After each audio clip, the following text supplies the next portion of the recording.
भारत और पाकिस्तान के बीच में जंग होगी तो कुछ देशों को लगा उनको भरपूर फायदा हो जाएगा, भारत की इकोनॉमी पर ब्रेक लग जाएगा, लेकिन ऐसा हुआ नहीं। भारत जो है वो दुनिया की चौथी बड़ी मईशत जो बीजेपी सरकार है वो दुनिया की सबसे बड़ी सियासी पार्टी और दुनिया की सबसे ज्यादा अमीर पार्टी भी कहा जाता है। इंडिया फुल टाइम टारगेट कर रहा है पाकिस्तान को इस पर कि क्यों आईएमएफ पाकिस्तान को सपोर्ट कर रहा है। आईएमएफ पाकिस्तान को सपोर्ट करना इस दहशतगर्दी।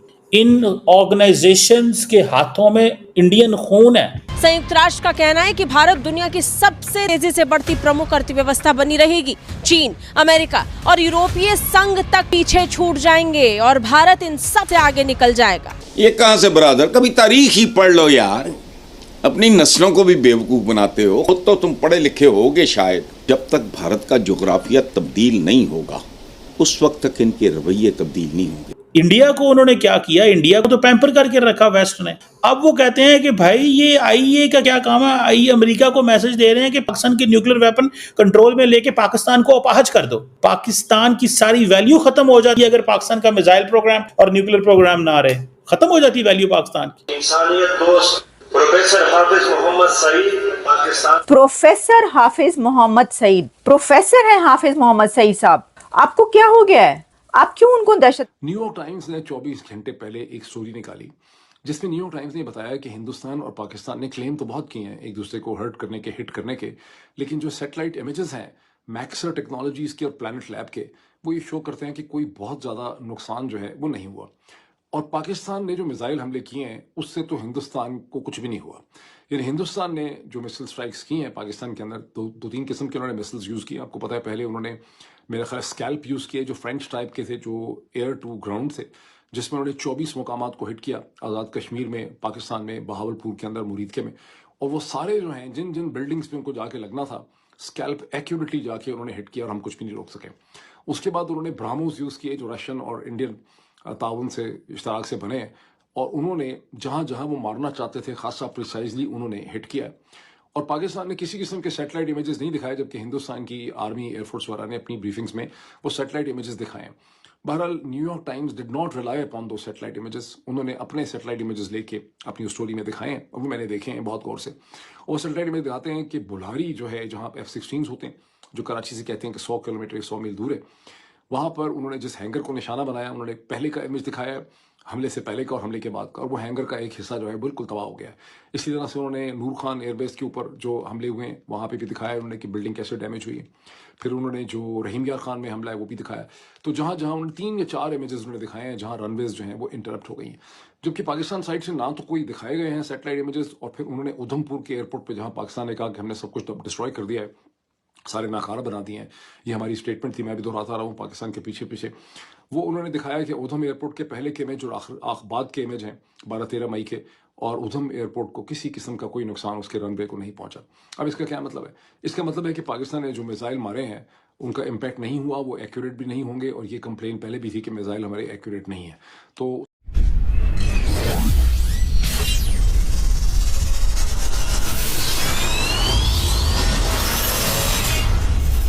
भारत के अंदर ये फैसला किया गया है कि भारत जो है वो जितने भी बड़े मल्टीलैटरल इंस्टीट्यूशंस हैं उन सबको प्रेशराइज कर रहा है कि आप पाकिस्तान की मदद क्यों कर रहे हैं। इंडिया फुल टाइम टारगेट कर रहा है पाकिस्तान को इस पर कि क्यों आईएमएफ पाकिस्तान को सपोर्ट कर रहा है। आईएमएफ का पाकिस्तान को सपोर्ट करना इस दहशतगर्दी। वो कह रहे हैं कि इंडिया ये जो है वो दहशतगर्दी है। सिंपल सी बात है, वो इस चीज को मानते ही नहीं है कि आईएमएफ कैन सपोर्ट पाकिस्तान।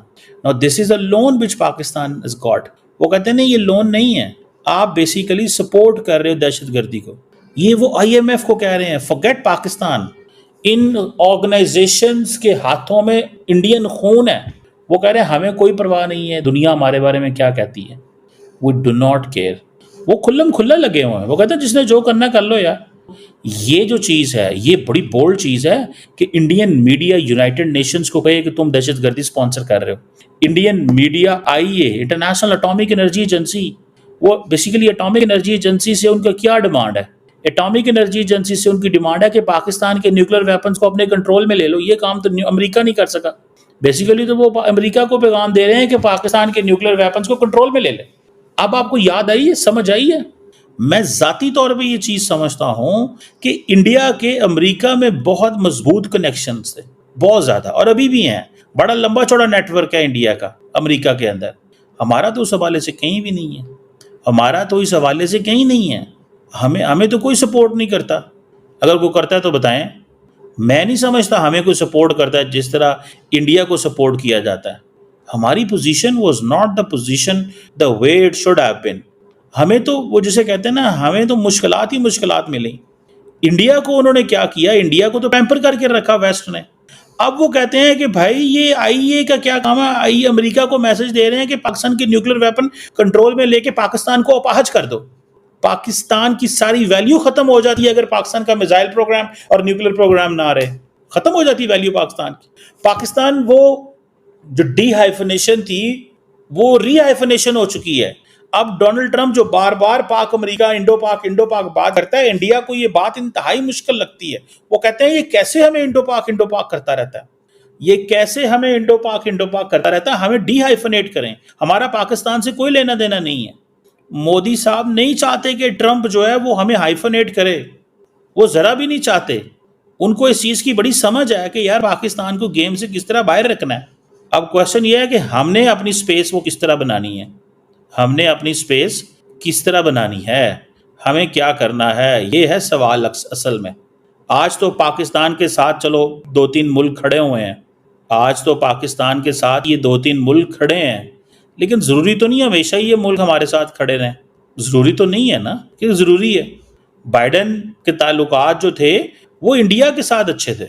को अब ये कहना पाकिस्तान को फाइनेंस ना दो, बेसिकली तो अमेरिका को कह रहे हैं ना, समझा करें। वो पाकिस्तान का नाम उस तरह नहीं लेते, अमेरिका का नाम नहीं लेते। असल में वो अमेरिका को कह रहे हैं तुम कर क्या रहे हो और ये तुमने किया क्या है। अखबारी खबर के मुताबिक जंग के दौरान अफगानिस्तान हुकूमत के नायब वज़ीर दाखिला इब्राहिम सदर ने खुफिया तौर पर भारत का दौरा किया। इंडियन मीडिया ने इस दौरे को अहम करार दिया है। हसन साहब, ये बिरादर इस्लामी मुल्क के नायब वज़ीर दाखिला एंड जंग के वक्त हमारे दुश्मन मुल्क में क्या कर रहा था? जो कुछ भी कर रहा था, झक मार रहा था, कोई लानती किरदार ही अदा कर रहा होगा। और दूसरी बात ये, मुझे इस लफ्ज़ से नफरत है बिरादर। इन्हीं सोचों का नतीजा था कि हमने 30 लाख, अपना आप संभाला नहीं जाता। मुझे तो इस मुल्क के बड़ों की समझ नहीं आई आज तक, अपने बच्चे सामने नहीं जानते बिरादर। 30 लाख से जायद अफगानियों का बोझ पिछले 40 साल से उठाए फिर रहे हैं। ये किसकी बेशर्मी है, ढिठाई है, बेवकूफ़ी है, मेरी समझ से बाहर। और ये जो आपने मुझे बताया ना कि उनका नायब वज़ीर दाखिला है, हमारे जराइम की सज़ा है बिरादर। आइंदा होश करें और मुहतात रहें। बिरादर बुरुदर जो साबित करे वही बिरादर होता है। ये कहाँ से बिरादर, कभी तारीख ही पढ़ लो यार।